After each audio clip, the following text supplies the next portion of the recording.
Estamos aqui com o presidente José Carlos Martins, presidente da CEBIC, para conversar um pouquinho sobre o Minha Casa Minha Vida, que agora está com uma medida provisória tramitando no Congresso Nacional, para a gente entender um pouquinho dos aprimoramentos, as sugestões que a CEBIC está fazendo ao projeto que está tramitando. Presidente, então quais são os principais pontos assim, que a CEBIC pretende sugerir para o Minha Casa Minha Vida? O primeiro que eu queria citar o que é importante, eu acho que antes, sabe, Andressa? Antes até da gente citar os pontos. Por que a gente está levando esses itens para o relator, né? Temos reunião. O que a gente está levando à mensagem? Nós temos que reduzir os riscos, a insegurança jurídica para que atraia as empresas. As empresas precisam ter uma atratividade para que a gente leve boas empresas a operarem com esse programa. E aí existe uma série de propostas que nós estamos fazendo na linha de poder reduzir, ser mais atrativo, afinal de contas. Certo. A gente está aqui com algumas das propostas que foram sugeridas pela CEBIC e eu estou vendo aqui uma que me chamou a atenção, que é sobre a questão dos vícios construtivos. Pois é, isso é típico uma.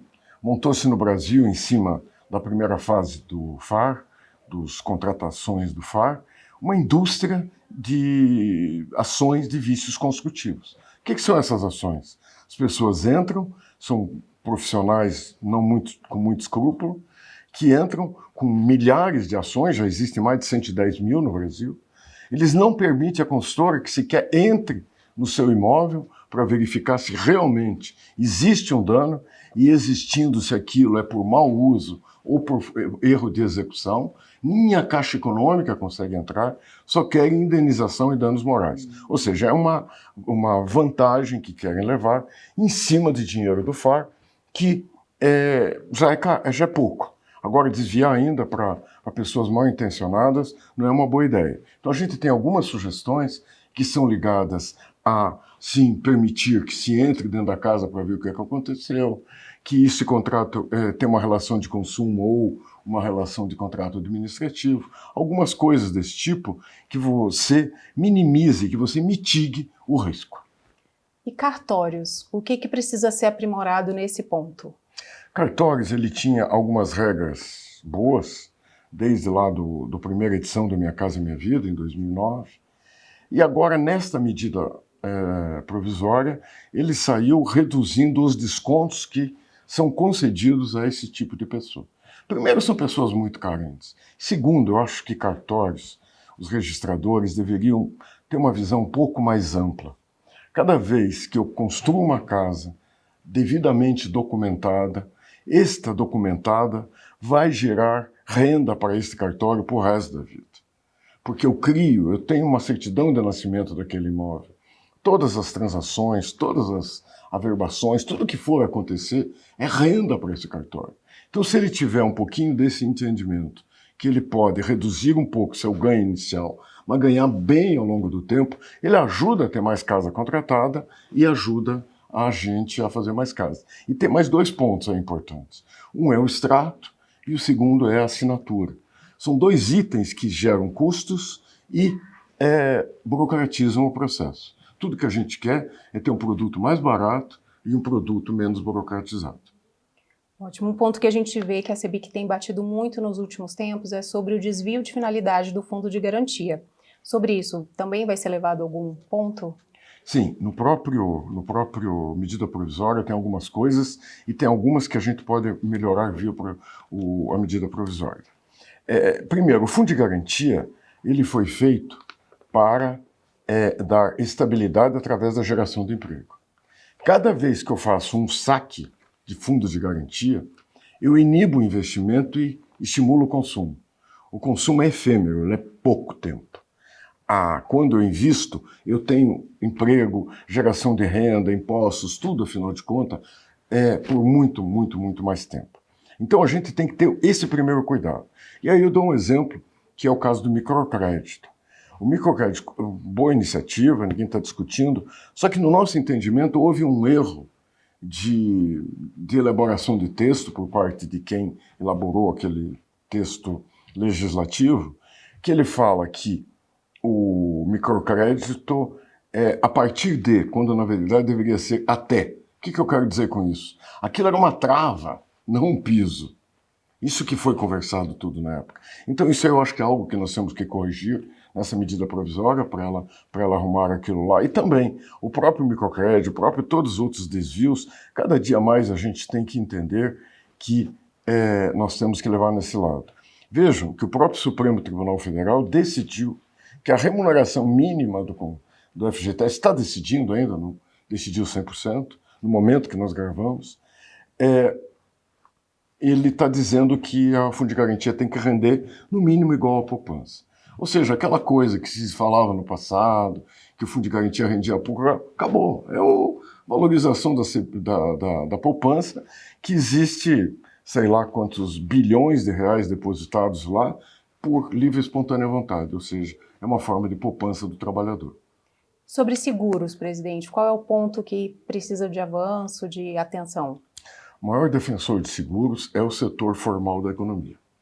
Quando você segura, você separa o joio do trigo. O que nós não podemos concordar é com seguro que não segure e seguro que o custo dele é inviável para o coitado do trabalhador, de quem está comprando uma casa. Então a gente tem que defender seguros, mas seguros bem direcionados, seguros bem estruturados, que atendam à demanda do trabalhador, do comprador, que está adquirindo aquele sonho dele, que é o sonho da casa própria, mas que não sejam de custos assim proibitivos, que sejam alguma coisa que hoje já está difícil para as pessoas comprarem seu imóvel, devido ao descasamento que houve em aumento do custo com relação aos salários. Isso já é um problema, Andressa, já é um problema, sem dúvida nenhuma. Agora, além disso, colocar mais um seguro que deve acrescer isso em 3%, 4%, não é compatível. E sobre priorização? Priorização eu também gostaria de citar. É uma bandeira que a CEBIC tem trazido bastante, que assim, a gente entende que deveria haver critérios de priorização na hora de contratação dos conjuntos.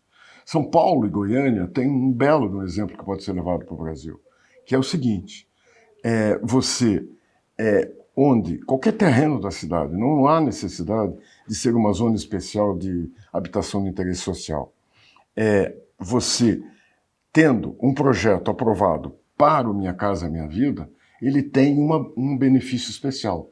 Ou seja, aquele terreno que poderia produzir 1.000 metros quadrados de construção, você dá um benefício que ele pode produzir 2.000 metros quadrados. Ou seja, na prática, o município está dando um terreno para produzir 1.000 metros quadrados. Ele está reduzindo o custo daquele terreno, tá certo? Para dividir para os interessados. Isso é uma forma de baixar. Assim como agilização de processo, desburocratização, rapidez em todas as aprovações, todas essas coisas. Nós entendemos que os municípios têm que fazer a parte dele, no mínimo, aqueles que não têm recursos próprios, que no mínimo seja na parte de legislação e na parte de burocracia. Certo, presidente. Um outro tema que a gente que acompanha sabe que é muito importante para o setor é a questão do RET de 1%. Essa questão do RET, como que a CEBIC pretende levar para o projeto? O RET é um outro fator também, existe uma emenda à medida provisória.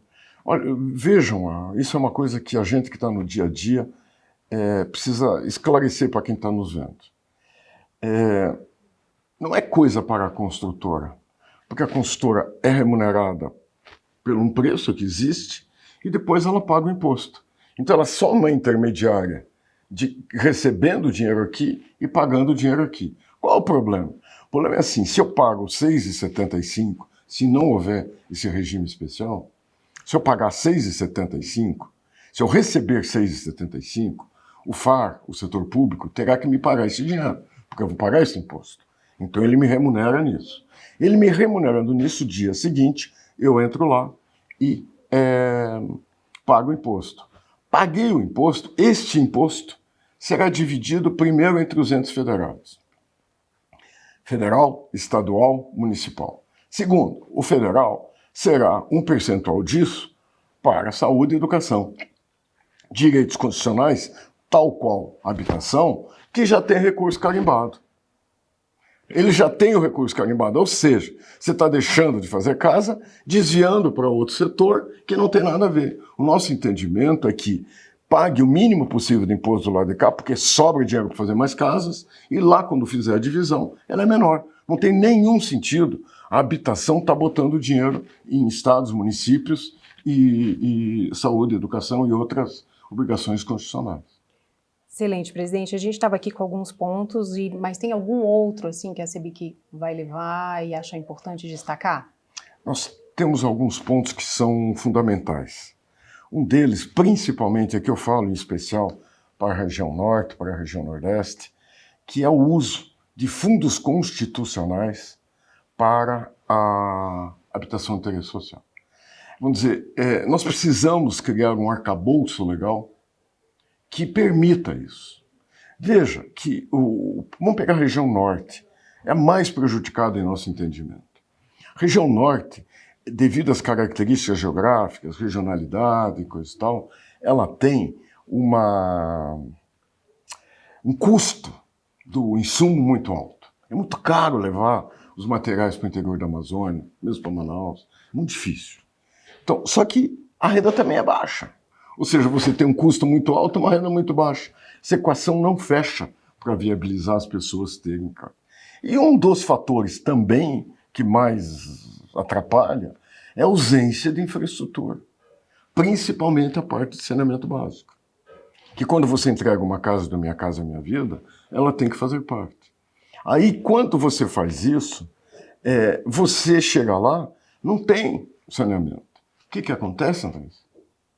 Chega lá, contrata e põe na conta de quem vai comprar a casa. Isso é uma injustiça muito grande.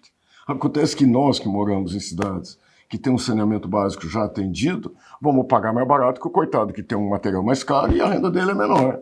Não está certo. Então a gente precisaria ter formas de melhorar isso. E os fundos constitucionais poderiam muito financiar essas redes, essas coisas todas, para que, com condições melhores, para viabilizar e reduzir custo. Então nós entendemos que fundo constitucional é algo que tem que entrar nisso. Também temos que ter, logicamente, os desiguais não podem ser tratados como iguais. Desigual é desigual e precisam ser tratados como desiguais.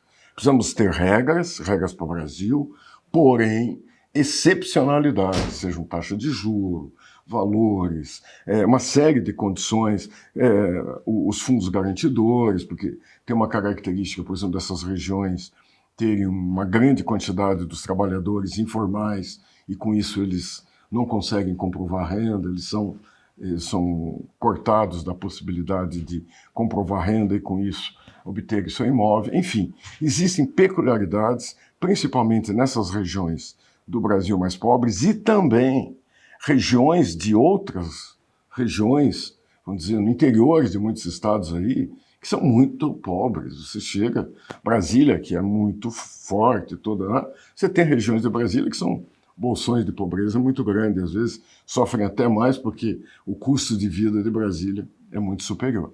Então, acho que são coisas que a gente está levando. E qual que é o nosso intuito? Primeiro, levar as propostas que melhorem as condições de atratividade para que tenhamos boas empresas, boas consultoras operando nesse projeto.